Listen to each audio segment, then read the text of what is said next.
주간 첫날 이른 아침 아직도 어두울 때에 마리아 막달레나가 무덤에 가서 보니 무덤을 막았던 돌이 치워져 있었다. 그래서 그 여자는 시몬 베드로와 예수님께서 사랑하신 다른 제자에게 달려가서 말하였다. 누가 주님을 무덤에서 꺼내갔습니다. 어디에 모셨는지 모르겠습니다. 베드로와 다른 제자는 밖으로 나와 무덤으로 갔다. 두 사람이 함께 달렸는데 다른 제자가 베드로보다 빨리 달려 무덤에 먼저 다다랐다. 그는 몸을 굽혀 아마포가 놓여 있는 것을 보기는 하였지만 안으로 들어가지는 않았다. 시몬 베드로가 뒤따라와서 무덤으로 들어가 아마포가 놓여 있는 것을 보았다. 예수님의 얼굴을 쌌던 수건은 아마포와 함께 놓여 있지 않고 따로 한 곳에 개켜져 있었다. 그제야 무덤에 먼저 다다른 다른 제자도 들어갔다.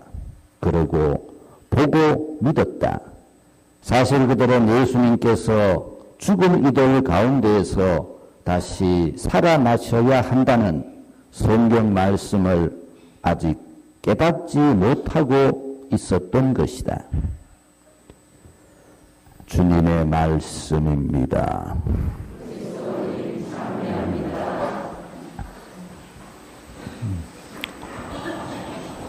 부활 축하드립니다.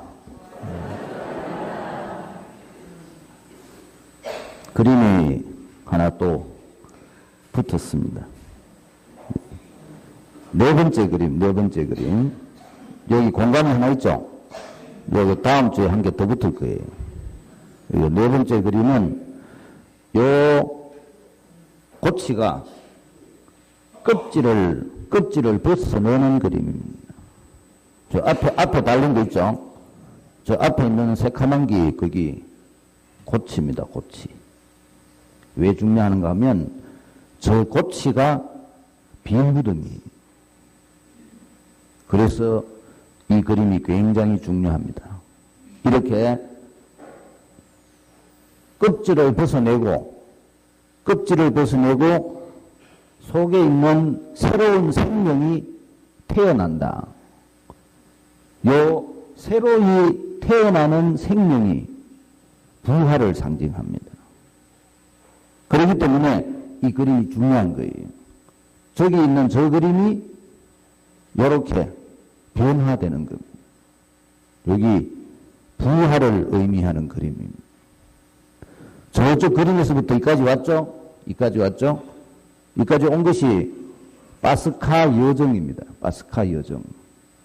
세상적인 가치를 떠나서 자신을 세상적인 것으로부터 죽여서 새로운 생명애로 세상이 알지 못하는 새로운 생명애로 변화되어 가는 것.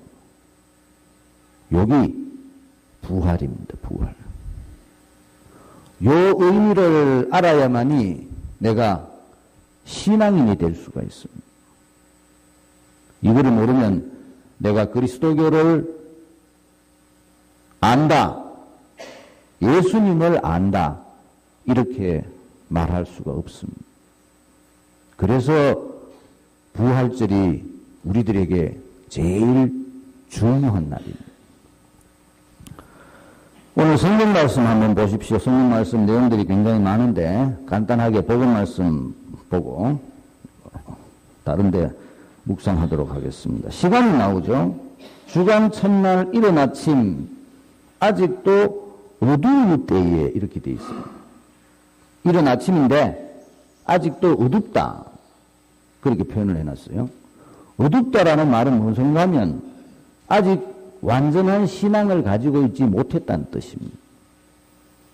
그러니까 예수님의 부활을 아직도 알지 못한다 이런 뜻이에요. 무덤을 와 가겠어요? 우리도 보통 누가 돌아가시고 무덤에 장사를 지내고 나면 무덤에 가잖아요. 근데 그게 와 갑니까? 사실은 아무것도 없죠. 과거입니다. 과거형. 무덤에 묻었던 그 사람하고 내가 과거에 가지고 있었던 추억들, 그거를 공유하러 가는 거예요. 그러니까 실제로 중요한 거는 장소가 중요한 것이 아니고 기억이 중요합니다. 그런데도 사람들은 보통 무덤에 가죠. 부활을 알지 못하면 무덤에를 갑니다. 막달라 여자 마리아도 마찬가지였습니다. 이른 새벽에, 이른 새벽이라는 걸 자꾸 강조하는가 하면 밤에는 무서워서 무덤에 갈 수가 없잖아요. 그래서 이 여자가 자기가 갈 수 있는 최고 빠른 시간에 무덤에 갔다는 뜻입니다. 그런데 아직 어두울 때에 믿음이 없었습니다. 믿음이 없었기 때문에 무덤에 간 겁니다. 죽은 시체를 확인하기 위해서. 앞에 있는 이 단어하고 제일 대비되는 게 마지막에 나오는 단어입니다. 9절에 이렇게 나와 있습니다. 사실 그들은 예수님께서 죽은 이들 가운데에서 다시 살아나셔야 한다는 성경 말씀을 아직 깨닫지 못하고 있었던 것이다. 그러니까 부활의 신비를 깨달으려면 무덤에 갈 것이 아니고 성경 말씀을 읽어야 됩니다. 성경 말씀 속에 그런 것들이 다 기록이 되어 있습니다. 내가 그 성경을 온전히 깨닫게 되면 예수님의 부활을 알게 됩니다. 우리가 지난 사순 동안 열심히 성경을 보셨죠? 안 봤어요? 그 성경을 본 이유가 부활의 뜻을 깨닫기 위해서입니다. 어쨌든 간에 이 마리아 막달레나는 예수님의 부활을 알지 못한 상태로 무덤에 갔습니다. 그런데 가서 보니까 돌이 치워져 있었다. 돌. 이 돌이 가지고 있는 상징성이 굉장히 중요한데 그 돌의 상징성이 뭔가 하면 우리들이 말하는 이승과 저승의 경계입니다. 죽었다, 살았다 라는 것을 구별짓는 것. 우리 인간들의 생각에 지금 살아있잖아요. 내가 죽었어요. 그거를 이렇게 막아놓은 거. 죽음과 삶을 구별지어 놓는 게 그게 돌입니다. 그런데 돌이 치워졌다라는 것은 뭔 뜻이겠어요? 이제 더 이상 죽음과 삶이 구별되지 않는다는 겁니다. 그게 부활입니다. 부활. 그래서 돌이 치워져 있었다. 이 여자가 알지 못했다는 것을 더 밑에서 얘기를 합니다. 누가 주님을 무덤에서 꺼내갔습니다. 그렇게 표현을 합니다. 돌이 치워져 있었고 안에 여자가 봤다 소리는 없는데 돌이 치워져 있는 것만 보고 누가 꺼내갔다고 생각했다는 겁니다. 그래서 베드로와 다른 제자가 달려갔다 그러죠. 달려갔는데 안에 들어가지는 않았고 베드로가 와서 안에 들어가. 이 또 왜 다른 제자는 안 들어갔을까요? 베드로만 들어갑니다. 첫 번째로. 왜 그런가 하면 이 빈 무덤이 교회를 상징합니다. 예수님의 부활을 경험한 새로운 공동체, 그 공동체의 첫 번째 출발 장소가 빈 무덤입니다. 그래서 베드로가 먼저 안에 들어갔다 이렇게 표현을 하는 겁니다. 베드로에게 이 프리마토스 수익권을 주기 위해서 베드로가 들어갔다고 그렇게 표현을 합니다. 들어가 보니까 수건이 놓여져 있었고 얼굴을 쌌던 수건이 개켜져 있었다 이렇게 되어 있어요. 왜 또 개켜져 있었다고 표현했겠어요? 누가 겠겠어요? 개켜져 있으면 누가 겠을 거 아니에요. 누가 켜서? 요 켜져 있었다라는 표현이 이 부활이 하느님의 사건이라는 것을 설명을 해줍니다. 하느님께서 관여하셔서 수건을 겨가 따로 한 곳에 놔뒀다. 예수님의 부활은 예수님 스스로가 만든 일이 아니고 아버지이신 하느님에 의한 작품이다. 요거를 설명을 해줍니다. 어제 저녁에 시간이 없어서 제가 설명을 안 들었습니다만 어제 저녁에 밤미사 때 루카복음이 전해준 복음 말씀에 중요한 단어가 나오는데 그게 뭔가 하면 이렇게 얘기를 합니다. 천사가 나타났다 그랬어요. 두 남자가 나타났다 그랬어요. 두 남자.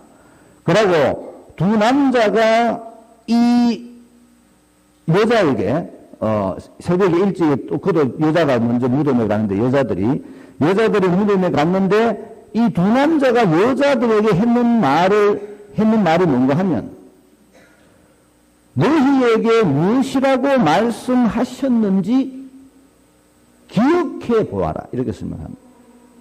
기억해 보아라. 그러니까 우리가 예수님의 부활을 아는 방법은 그분을 기억하는 일입니다. 그래서 성경이 중요합니다. 성경을 내가 이해했을 때 그분의 부활을 알게 된다는 겁니다. 둘째 독서 내용이 굉장히 중요한데 집에 가셔가지고 한번 읽어보십시오. 둘째 독서 이렇게 설명합니다. 여러분은 그리스도와 함께 다시 살아났으니 저 위에 있는 것을 추구하십시오. 예수님의 부활을 아는 사람들의 삶의 모습입니다. 저 위에 있는 것을 추구하십시오. 위에 있는 것을 생각하고 땅에 있는 것은 생각하지 마십시오. 그럼 나보고 그럼 죽으라 마이가. 죽으라 소리가 아니라 이 세상의 것에 매여 있지 마라 이 소리입니다. 이 세상의 것에 집착하지 마라.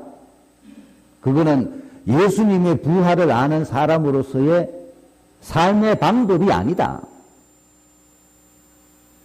우리들이 정말로 예수님의 부활을 경험한 사람들이라면 내 몸은 비록 이 세상에 살고 있더라도 나는 천상의 가치를 추구하면서 살아가야 된다.